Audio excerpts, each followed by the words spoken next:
On this week's episode of Devil's Trap Podcast. Let's do this.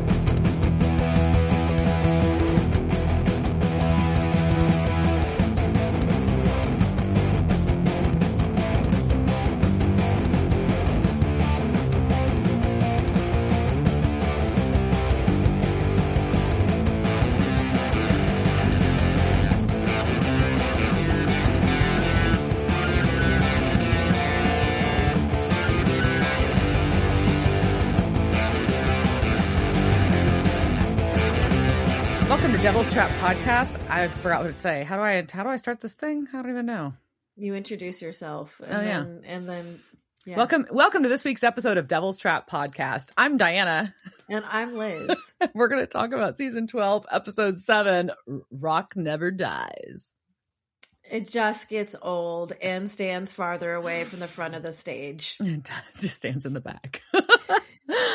Oh, man. How are you this week, Liz?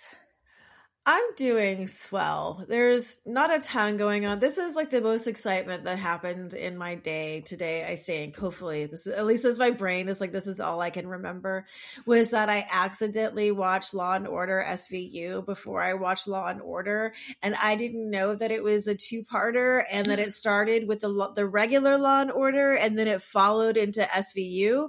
So I was very confused for like most of the episode. And then I saw oh, I should have watched this other episode first. So then I watched that episode after I finished watching the other one, and it's very confusing. And everything made a lot more sense. That was my excitement of the week, is that there were new Law and Order episodes, and I fucked up the order that I watched them in. That was brutal. So brutal. It's the worst problem. Yeah. What about you? I'm just still I'm in just recovery mode, so my life is not super exciting right now. We just lots of physical therapy and icing my knee. My big accomplishments are that I walked the grocery store. I did not drive myself and I did not push the cart, but I walked the grocery store. Did you get a rascal? No, I walked it, but I did that and I was pretty proud of that. And so I've been making a lot of progress in my recovery, which is pretty exciting. And then we're just trucking along here, and I look forward to my little bit like times I leave the house that are not very exciting right now, because most of my time is sitting around with an ice machine periodically. Yeah, it's gross winter. It's not worth leaving the house. It's just no, I agree. That's part of the reason this was a good time to do something like this, I decided. So. But yeah, I'm just looking forward to getting more mobile. Speaking of knees and being mobile, Jared Padalecki still has not said how he broke his knee. No, it remains a mystery. But I did see that it made the news about how I do know someone who may know something, who I may see on Saturday. I may be like, hey, can you slip a line and find out? I don't know. We'll see. I may be over-promising there. It's like that time I was in 6th grade and promised everyone Vanilla Ice was going to come to the school. Oh, no. He was not. I was lying. Damn. He went to my high school before I was there. But Vanilla Ice? Yeah. See? Maybe I could have, that's why it sounded like a legitimate thing. I think so. He did go to a school and perform in Texas, if that helps. Or maybe somebody just said that. Maybe that's a thing. Maybe that is that rumor that I started in 6th grade. And you think no, I've seen the footage. I've seen the footage. No, they just made the footage. All of it is all based on this one lie I told. Oh my gosh. The butterfly effect of that rumor. So the rumors, still, we can have the pool going.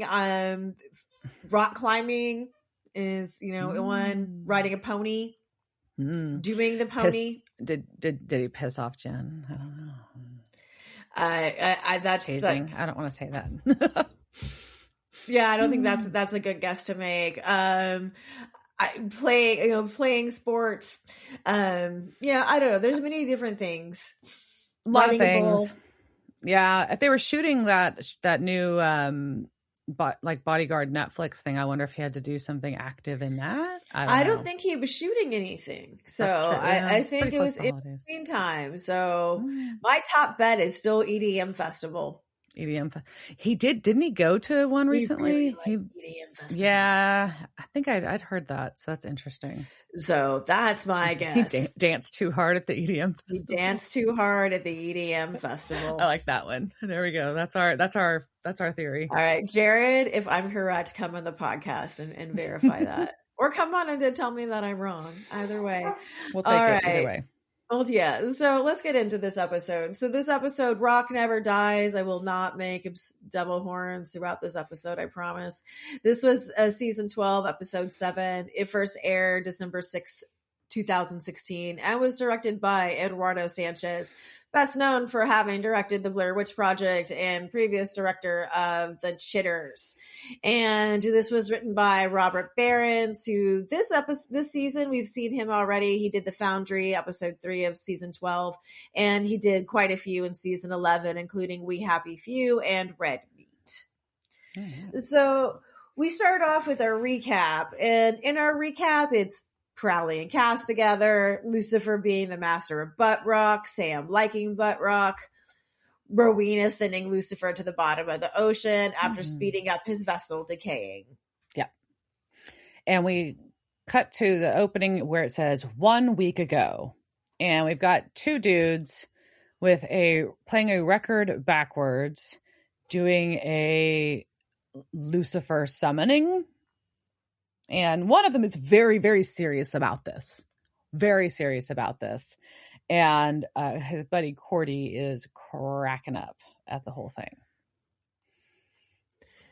Because he says, "Drench me, Lucifer." And he walks over and he stops their record. And what is happening with that record is that it was being played backwards, right? Mm-hmm. And that's called backmasking. And that's what we're talking about for lore this week. So we're just jumping right into lore.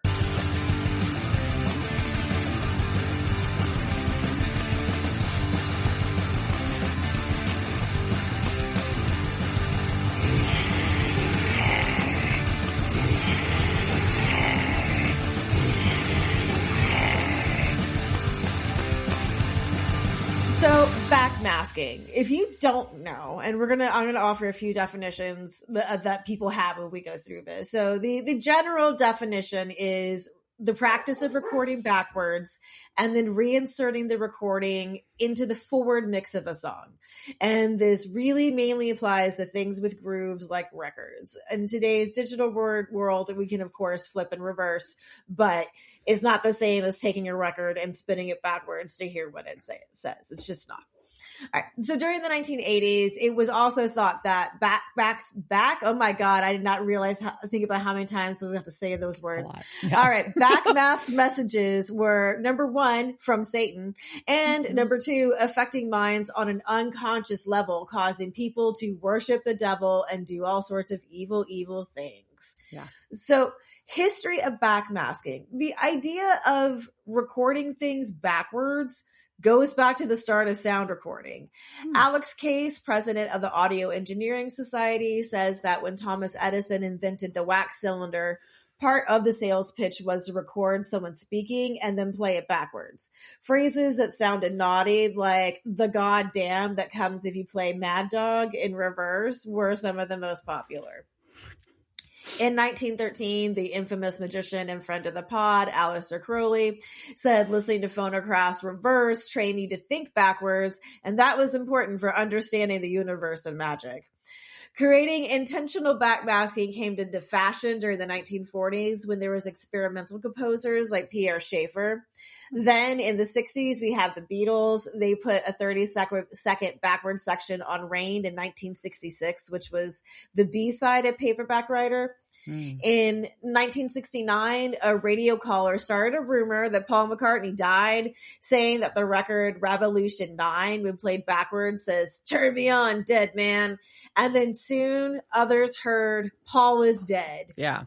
And that rumor just took off. And that also helped planted this idea of backmasking in people's minds, right? It's starting to become something that's in the popular culture. And in another case, the movie The Exorcist fucked up society. There is the scenes in The Exorcist where Reagan's messages, there's messages and they're like, they don't make sense, and they play them backwards. And they're like, oh no, that was, Like that was Satan. So that contributed to the idea. That was 1973. In 1974, the Electric Light Orchestra was accused of backmasking the phrase, "He is the nasty one. Christ, you're infernal," which they deny was intentional. However, if you play the recording of Fire on High backwards, it says, "The music is reversible, but time is not. Turn back, turn back, turn back," which was very intentional. So I tested this out before. We're going to see if this works. And we are going to try and share this. Diana, can you see that? I can. All right. So this is Electric Light Orchestra's Fire on High. We're going to start off with some of them played forward for just a couple of seconds.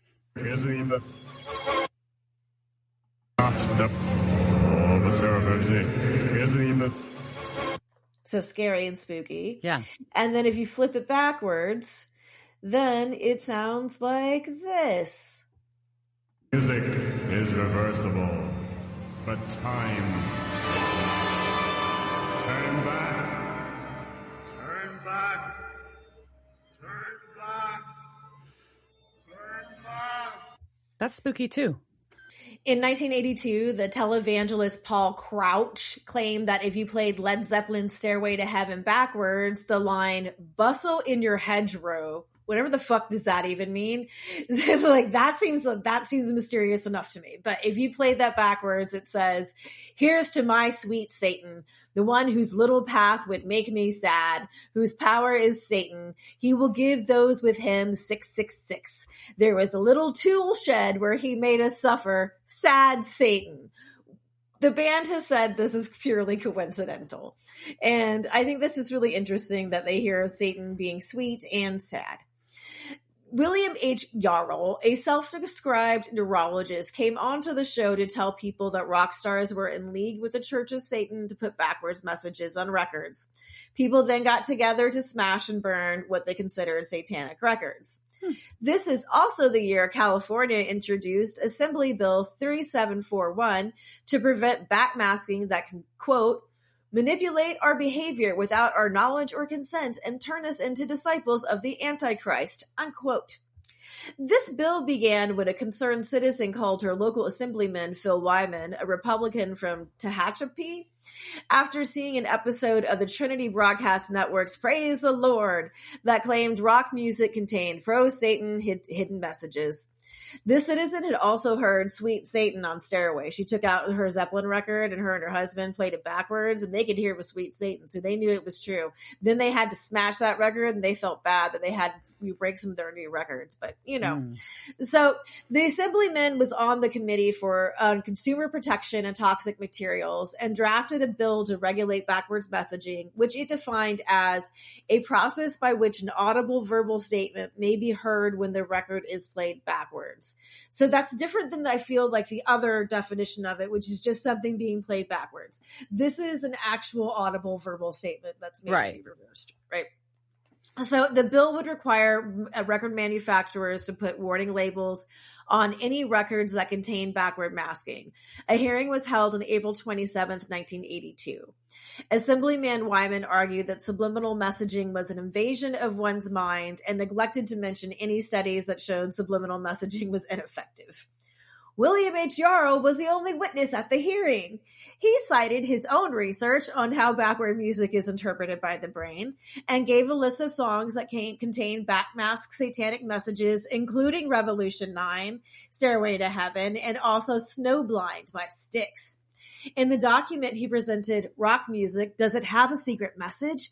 He explained, "Today we have a common thread of backward masking on many of the popular rock albums with the same message. Blasphemy towards Jesus Christ and calling on the listener to serve Satan as master with distinct phrases of worship to Satan. The Church of the Satan and their followers have a pact that if you perform certain things in your particular line of work, in return, Satan will give you certain favors back. And I say, who doesn't like favors, right? In the rest of the paper, he makes up a theory explaining how the subconscious mind works. And he just makes up a lot of horse shit that he presented to the House and Congress in California. Yeah. So the Committee on Consumer Protection and Toxic Materials returned a decision of no vote on this bill, explaining that more research and supporting evidence on how subliminal messages affect behavior was needed. However, the publicity kicked off furthering the idea about satanic backmasking and the evils it caused. The media exacerbated the issue. Further legislation was tried across the country, including Texas. Arkansas passed a warning label bill, which was vetoed, though, by Bill Clinton, and then didn't make it back through, passed after the veto. A California House Representative, Robert Dorman, introduced the Phonograph Backward Masking Labeling Act of 1982 on the federal level. It defined backward masking as to mean an impression upon a phonograph record, which makes an audible verbal statement when the record is played backwards. So that's on specific to a phonograph too, which right. I mean, not that they would have any forethought of what would be coming in the future, but that is very specific to that media. The bill would make it unlawful for any packager, labeler, or distributor to distribute in commerce phonograph records containing backward masking without a label bearing a specified warning. This bill did not make it past the House. Christian anti-rock activists continued to proliferate the idea that rock was filled with subliminal messaging, which could alter a person's behavior, thus explaining those who like to rock out and have sex and do drugs. And that's all because of the backmasking, I tell you. Pastors, all of it. Pastors like Gary Greenwald held seminars. Books like Backward Masking, Unmasked, Dancing with Demons claimed rock groups are using backmasking to convey satanic and drug-related messages to the subconscious. Huh. And in April of 1988, a lawsuit was brought against Ozzy Osbourne and CBS, claiming the subliminal messages of the song Suicide Solution contributed to the death by suicide of Michael Waller. Judge Juris Fitzpatrick dismissed the case in 1991 because there was no evidence there was subliminal messaging in the song. However, he wrote, "The court is convinced that the presence of a subliminal message whose surreptitious nature makes it more akin to false and misleading commercial speech and other forms of speech extremely limited in their social value would relegate the music containing such to a class worthy of little, if any, First Amendment constitutional protection." So saying that if there was actually subliminal messaging in your album, you were not protected by the First Amendment. Huh. Interesting, right? So in 1990, Judas Priest was sued over a suicide pact made by two men. The suit included the allegation that their songs contained backward messages, including "fuck the Lord, fuck all of you," which infiltrated the young men's minds. And just to be clear, there is no credible evidence to support the effectiveness of subliminal messaging. Wilson Bryan Key was one of the major proponents of the widespread but mistaken belief in that power, and he testified in the Judas Priest trial, and he also authored a number of books on the subject. Here is an example of one of his arguments. He posited that subliminal sexual imagery included in a Playboy magazine advertisement which depicted a naked woman made the ad more memorable. 95% of the men questioned a month later remembered the advertisement of a naked woman. Yeah. 95% of the men remembered what was in the ad. Sure. I'm sure that had a lot to do with whatever subliminal messaging was in there. So seems very scientific. Yes. So that was, that's just some of his the methodology, right? So the Judas Priest case was presided over by the district judge, Jerry Carr Whitehead, who ruled that because people are unable to protect themselves from the manipulative influence of subliminal messages, such messages violate an individual's right to privacy and are not protected by the First Amendment. So Judas Priest won the case after a month-long trial. Judge Whitehead stated that while subliminal and backmasked messages were present on certain songs, it was not clear that they were inserted intentionally by the band or the record label. There was also not enough evidence to prove so who put them on there? Yeah, I was like, Satan. So there was also not enough evidence to prove subliminal messages affect behavior. However, Judge Whitehead didn't dismiss the case because, quote, it is unknown what future information, research, and technology will bring to this field of subliminals, unquote. Judas Priest members commented that if they wanted to insert subliminal commands in their music, messages leading to the deaths of their fans would be counterproductive, and they would prefer to insert the command, buy more of our records. I mean, yeah, that's logical. Yeah. So again, the content of backwards messaging has not been shown to have any real influence in the listener, either consciously or unconsciously.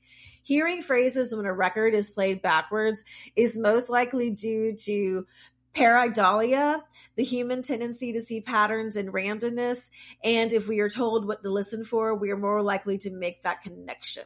Yeah. Another theory is the observer expectancy effect, which is when you recognize something because it was pointed out to you. Mm-hmm. Yeah. So, like when people play, a lot of times when people play records backwards, and if they're not prompted about what to hear, they're not going to be able to tell you, like, for what the Sweet Satan thing. Yeah. If I did not tell you to hear Sweet Satan, although that one, it kind of sounds like it, you probably wouldn't come up with it on your own. Right. But if I tell you that it's there, then you're more likely to go like, oh yeah, I completely hear that, and not be able to unhear it.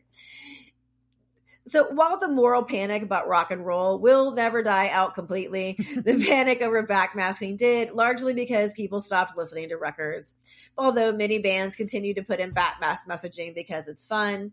My personal favorite example of this was when Bart joins a boy band and they have joined the Navy backwards.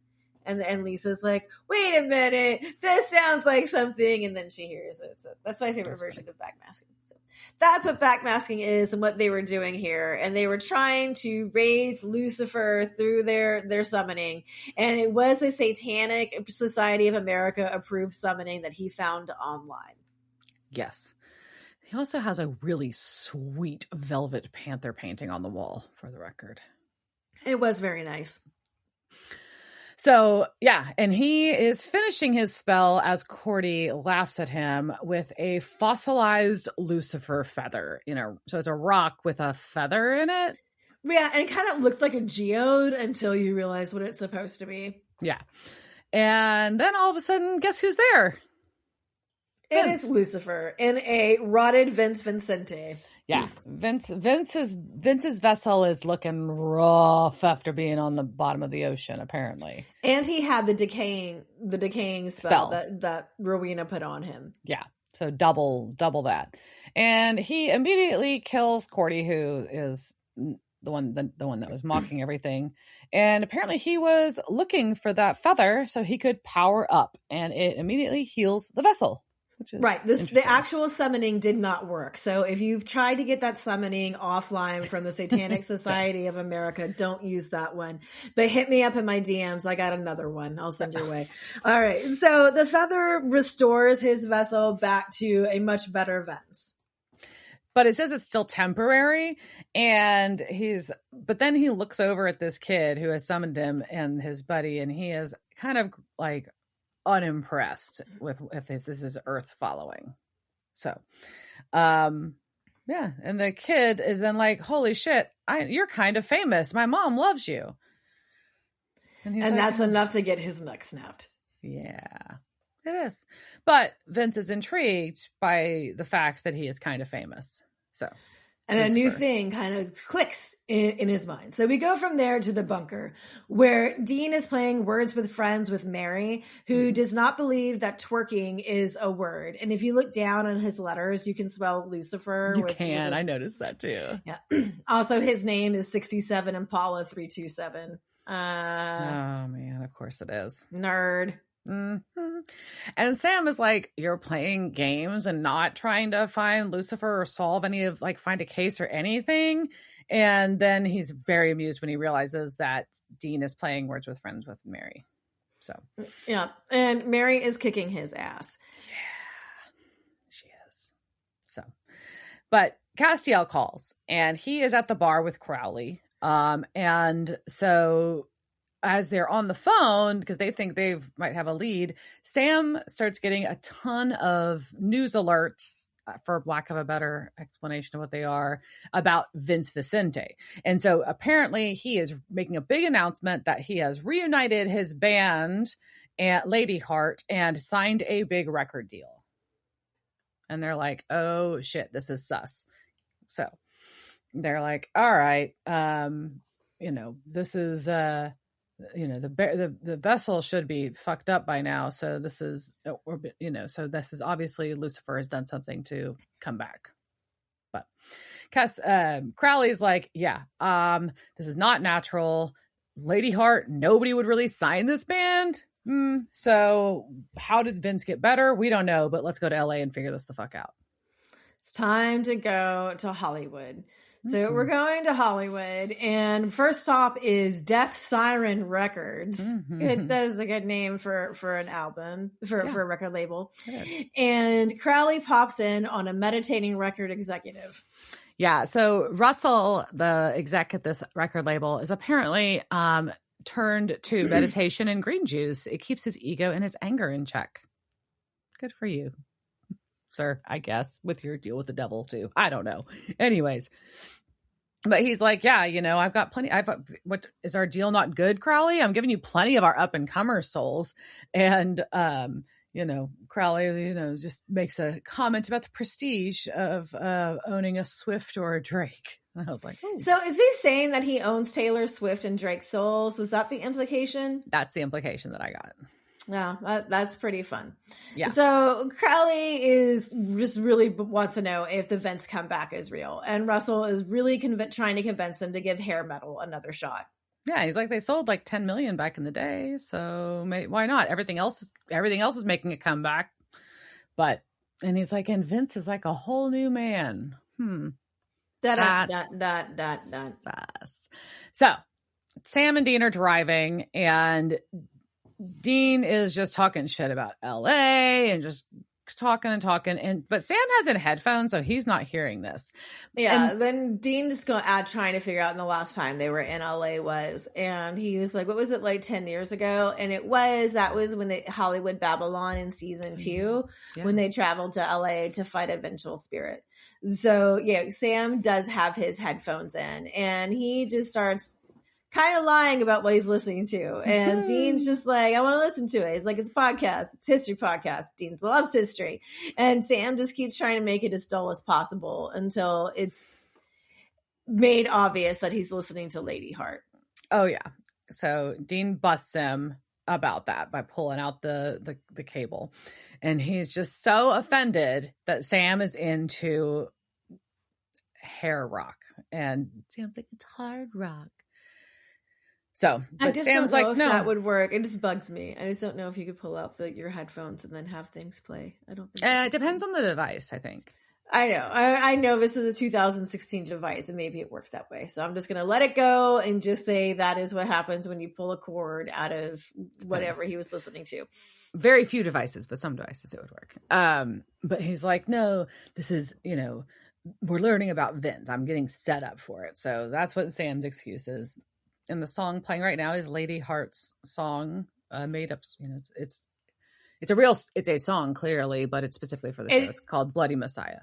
Yeah, it was written by Jay Gruska and Robert Behrens, who is the writer of this episode, and there is an actual music video for it, which you can watch. Nice. So we go to the studio where we've got Vince, we've got a woman who is basically his manager. And then we've got his groupie, Rosaline. So we've got, and the band's there, but he's busy talking to Constance, his manager, and Rosaline. And everybody's like, the manager's going on, your streaming numbers and all your online engagement stats and blah, blah, blah. And his bandmate, Tommy, that we met before, he's like, hey, let's go record some songs. And Vince is just not fucking feeling it. And so we, as the viewers, are realizing that, oh no, Lucifer's not going to record shit. Well, it doesn't even matter. He just doesn't care. He doesn't care about music. He just wants to be famous. And that's about what it is right now. That it's all about just being famous and getting the number of followers and getting a number of likes and the clicks. I was gonna make a crack. I'm like, on that note, have you subscribed to our YouTube channel? Please like and subscribe. Have you watched it? So, go smash that button right now. Yes. All right. So we go through this whole thing, and we go through this whole thing about, whether or not Vince is bae, nay, or daddy. Gross. And we get some monologues about about Kim Kardashian and whatever Justin Bieber is. And then he eye fucks his groupie. Because he just wants to enjoy the ride. Gross. Ugh. So Sam and Dean make it to LA. And Dean is deeply offended by the fact that Sam is drinking the cucumber water in the lobby at the hotel and calls it vegetable water. Anyways, but so Castiel's there, and we get like some like jabs back and forth because they're like, "Why the hell are you wearing that? You look like a third tier agent." And he's like, "Yeah, y'all look like lumberjacks. What the fuck?" I was just amused because agents never look like what you expect. That was my hot take. But Castiel is ready to unload about how awful it is working with Crowley. And Crowley shows up. But they are, talking about how Vince is riding with the devil, as they say. And they are going to go search his room while he's at the studio because, of course, Crowley was able to acquire that key because he knows it's way too many people in LA, and his room is strewn with women's underwear and empty champagne bottles. Yeah, and Cass thinks a fight has happened in there.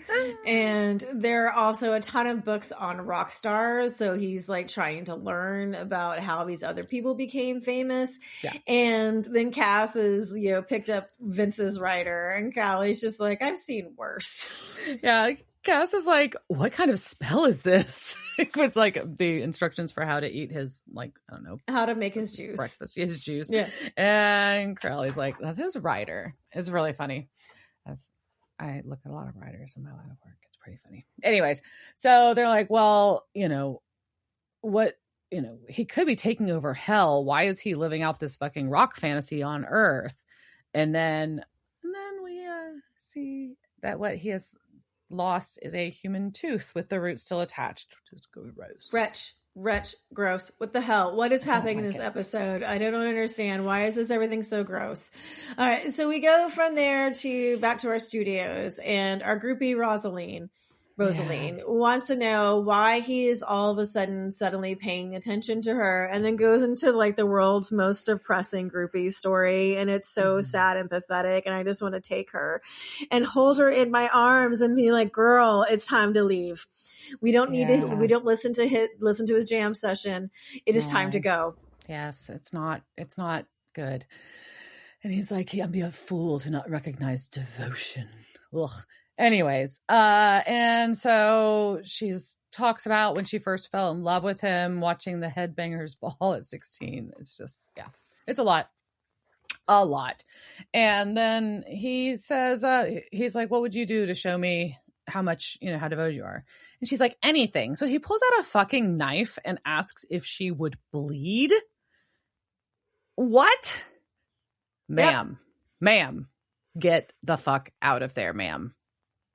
It is time for therapy about self-esteem, Rosaline.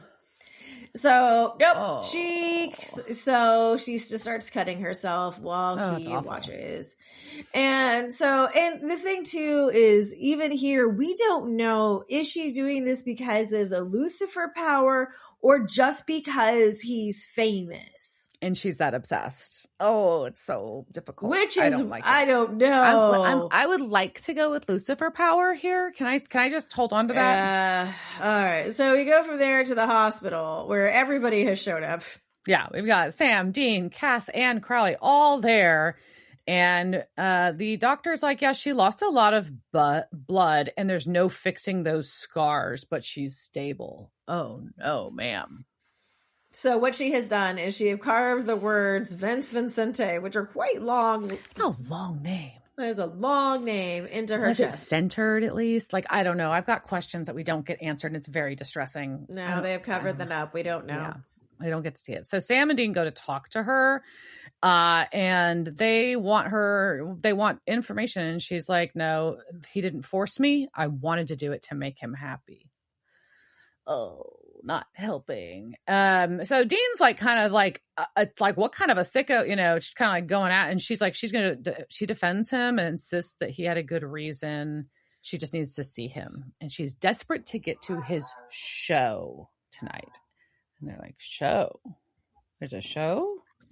There's a show, and that's where she wants to go. But so she's still on Team Vince. And so we cut back to our now bloody studio. Yeah. And the manager's there, and they're talking about the building an aura of mystery and exclusivity by putting on a secret show at an undisclosed location. And she's like, we're going to push your tickets on socials with an online lottery to your diehard fans. Because that's the market, that's the market you would market to in something in this world. And he's like, no, I want new fans, not the diehards. She's like, well, new fans are fickle. They don't have the loyalty. It's just not going to translate to album sales or ticket sales in the future. And that's not, so that we really need to market to your super fans. And he's like, no, I want fresh blood. Which is just, the girl's going, this is my fucking job. I've been doing this for fucking ever. I know what the fuck I'm talking about. And yet, no, he's going to mansplain to her that she wants no, that's not how this business works. And he wants new followers.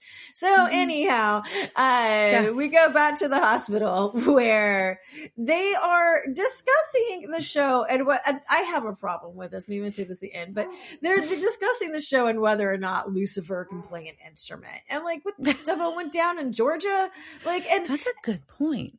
And how does Lucifer just not magic himself everything? The ability to play anything. an instrument. I mean, he can make other people play guitar, right? Yeah. That's what Crossroads demons do all the time.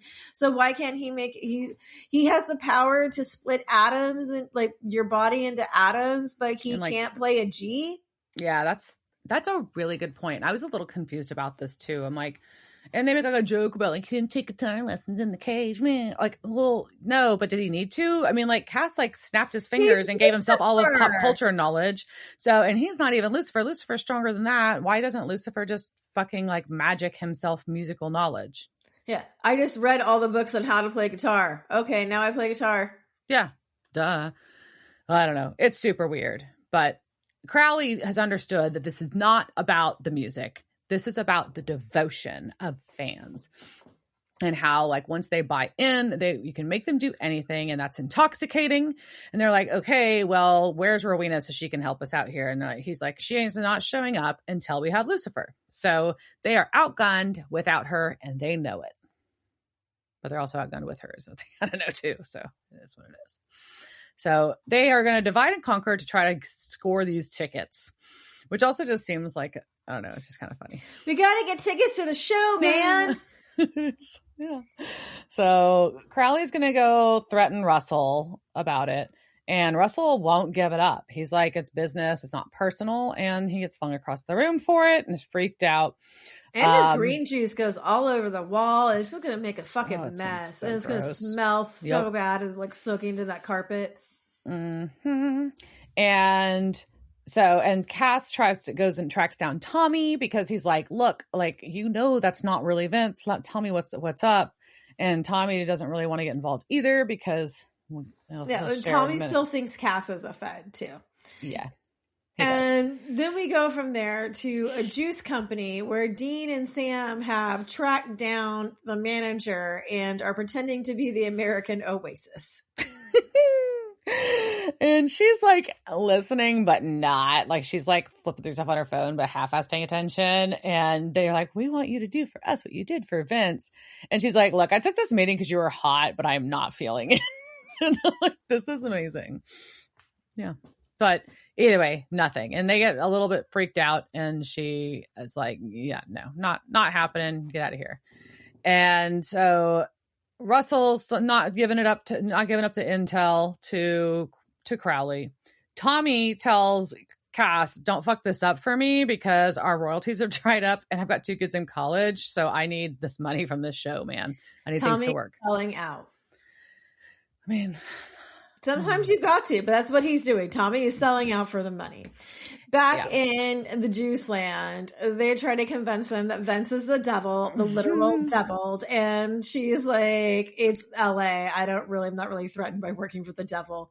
Yeah. She's like, not shocking to her. It's fine. So she's like, I'm going to scream if you don't let me leave. Bye. So they do back off. Then we go to a hotel, and then this fluffy pupper just walks by this scene and just ruins everything. Because all I want to know is about this fucking dog. So why are we talking about anything else but what's happening with this fluffy pupper? We don't learn anything about the fluffy pupper. We don't. He just walks out of the scene. We just learned that Dean's going to try the cucumber water. That's about it. And we get a cool montage of a bunch of clubs in LA. Small rock clubs all over LA. And then we go to a limo where Constance, the manager, Vince, Russell, and Tommy are all riding in there, which is kind of weird. Like, I guess Tommy might be like one of the original. I don't know why the other band members aren't there. It's kind of weird. Is Tommy just the favorite? I think, Tommy and Vince have had a special relationship, and I feel like maybe Vince is keeping him close, but no, it doesn't really make a ton of sense why Tommy is in the in crowd. No, but they pull up at a club called Meteor, and they've got a line of fans, and the manager's like, oh, the fans are freaking out. And Russell finds out that they have not recorded anything at the studio. And as the record label exec, he is not thrilled that this is the case. So Vince is like, don't worry about it. It's fine. And Russell's like, no, I took a chance on you. You've got to follow my rules. And Vince makes him stab himself in the throat with his own pen. Well, everybody freaks out. Reasonably so. So. And he exits the limo, notices his arm is starting to disintegrate, but he just pulls down his jacket sleeve, ignoring it. And then the manager quits, as she should. She's like, bye. And as this is happening, we get a cool montage of the club setting up for a show with merch is getting set up, sound and lights are happening backstage, like security's there. It's kind of, I was like, oh, there's a little real montage of a club getting ready for a concert, kind of. And Tommy's like, okay, I'm going to text Agent Beyonce and let him know where the show is. Then he does. The fans are getting let in, and there's so many people who are wearing the band shirt to the show. And new ones. Oh. And new ones. They just bought off the merch table and just put on over their shirts. Way to go, guys. You're that cool. Outside. I'm just going to say, there are very few bands, in my opinion, like, look, do what you want, wear what you want to wear. I live by you don't wear the band's shirt to their show. There are a couple bands on earth that get away with it. One of them is Suicidal Tendencies, because I feel like everybody wears their shirts to their shows, and that's just a thing they do. But yeah, usually you don't wear the shirt to the show. No, that is a long-term rule. So we go from there to outside the show, where we find out that all they have brought are Enochian handcuffs. That was their big plays. And Cass is like, well, they held me. And Crowley's like, I don't think these are going to work on Lucifer. No, but Cass is like, I'm gonna go for it. This is my fault and whatever. And they're like, not your fault. We get that argument again. But he's like, look, we need to save these people in the club. Like, yes, the whole goal here was to capture Lucifer, but at the end of the day, all these people are in danger. So if I can delay him for even 3 minutes, that will help Sam and Dean try to rescue all the people in the club. And so Crowley's like, I'll help. That'll give us 4 minutes. So yeah, so Crowley's gonna be a hero too. So then we go from there to the green room, and the band is remembering how gross they were. Yeah, the two bandmates are like being really ick, and Tommy is just kind of not, you can tell he's like freaked the fuck out by what he saw, reasonably so. And so Vince walks in and snaps the other two guys' necks. Oh, and he's asking Tommy how he feels about the show, and Tommy is like, not so great, as Vince demonstrates his inability to play the guitar. And Tommy wants to know who Vince is, and he insists that he is a rock god and he is going to go solo. But before he can kill Tommy, Castiel intervenes and gets flung. And Crowley shows up. Yeah, then Sam and Dean are out in the crowd and they're trying to get the people out of there. Sam finally sets the fire alarm, but then the music starts and nobody cares. Yeah. So Vince is like talking shit to Crowley, like didn't see him as a martyr. And he's like, no, I just hate you that much, which I really liked also. I was like, oh, I appreciate that. And he flings Vince and asks what are you doing? You're nothing to nothing to these kids. You just want them to like draw blood for you? Like, what the fuck? And Vince is like, why not, basically, is his stance. It's fun. And I don't know, we get kind of like a back and forth with Lucifer and Lucifer / Vince and Crowley about why he's doing this. Crowley wants to know if Lucifer thinks the crowd will give blood by choice, and Lucifer doesn't care if it's by choice or not. And while Lucifer is wrapped up in all his Judeo-Christian baggage, Vince is only there to be famous, right? Mm-hmm. So Lucifer then flings Crowley across the room because he's done monologuing, but he's not. Then he talks about how he needs love because he had a really jacked childhood. Then he kills Tommy. What the fuck did Tommy do? Then he just tried to escape to go fucking take care of his kids that are in college. All he wants to do is pay for his kids to go to school, and now Tommy's neck is broken. Yeah, poor Tommy. Terrible. Poor Tommy. Womp womp. Yeah. And then Lucifer taunts and beats on Cass, and then he beats on Crowley. Then we go to Dean trying to get the crowd outside, and the bouncer has kicked him out. I would point out also specifically that Crowley is getting beaten up with a guitar at this point. Yes. Lucifer is using Vince's guitar to beat up Cass and Crowley. So, so Dean's getting kicked, tries to like make a thing about smelling smoke, doesn't work.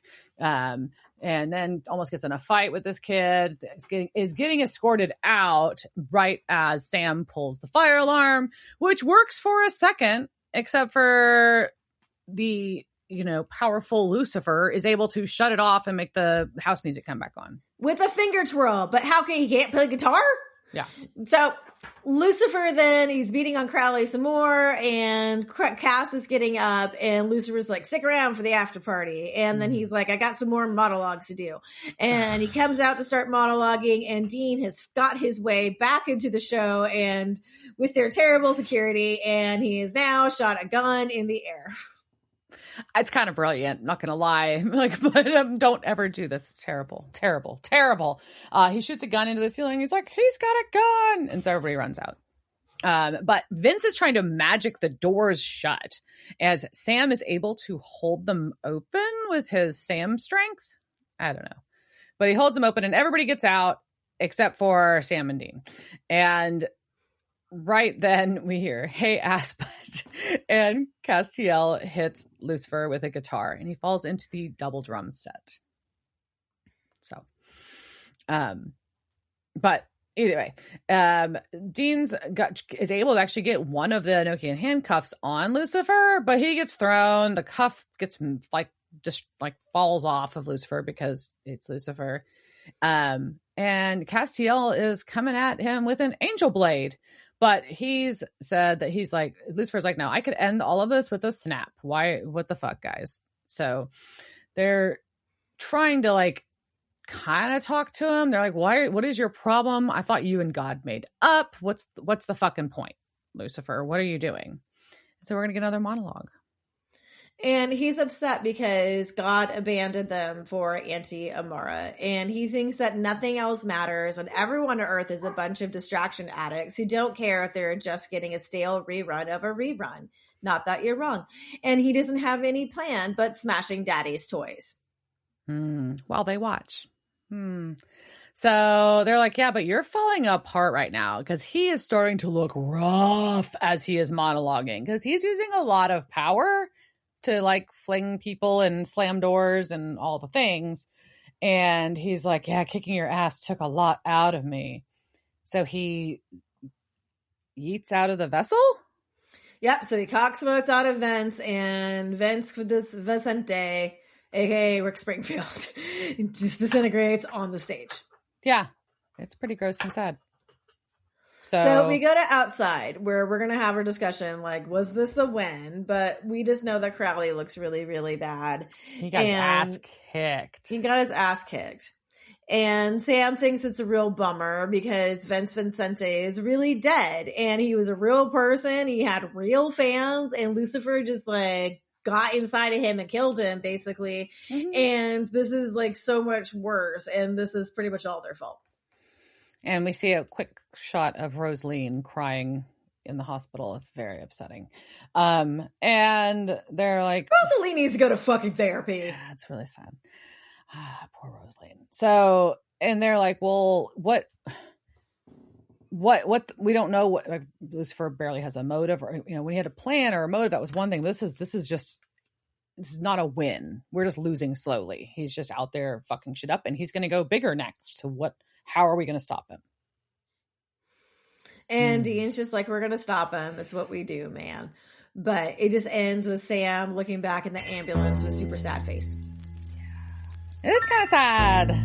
It's a sad ending. Ugh. Yeah. Oh. So, do we have people to talk about? We've got some Rosalines and some... Casting couch. It's the casting couch. Were they on that show that time with that guy? La la la la la la la la la la la. Yeah, so Constance is the manager. They don't really say her name, but that is in the casting notes. So it's played by Sandy Sidhu, and she's been in episodes of Supergirl, Grey's Anatomy, and Happy Face a few times, and she's a reoccurring character named Nazneen on the show Nurses, over 20 episodes.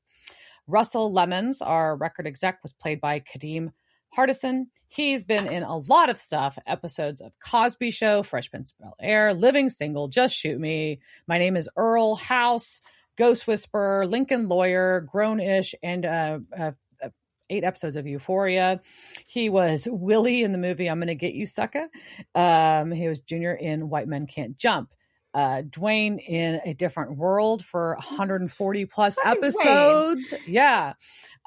He was Julius in Vampire in Brooklyn, Felix in Maid of Honor, maid spelled M-A-D, and was also in Teenage Bounty Hunters, a series.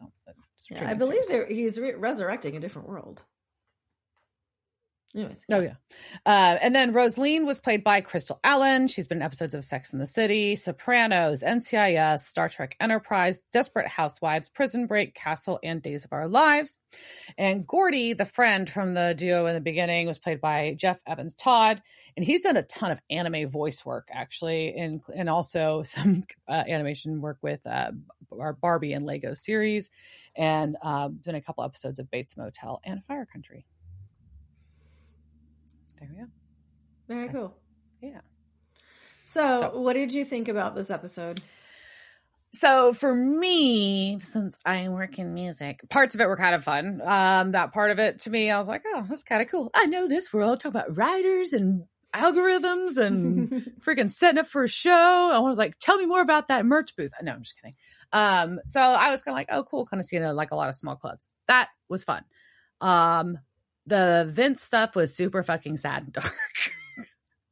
But I liked having the whole team together. This is like the first time I think like really seeing the four work together. Like really work together in this type of way on a joint mission. It's not the first time that they work together, but I believe it is the first time that they're kind of acting more like they're hunting together. Yes.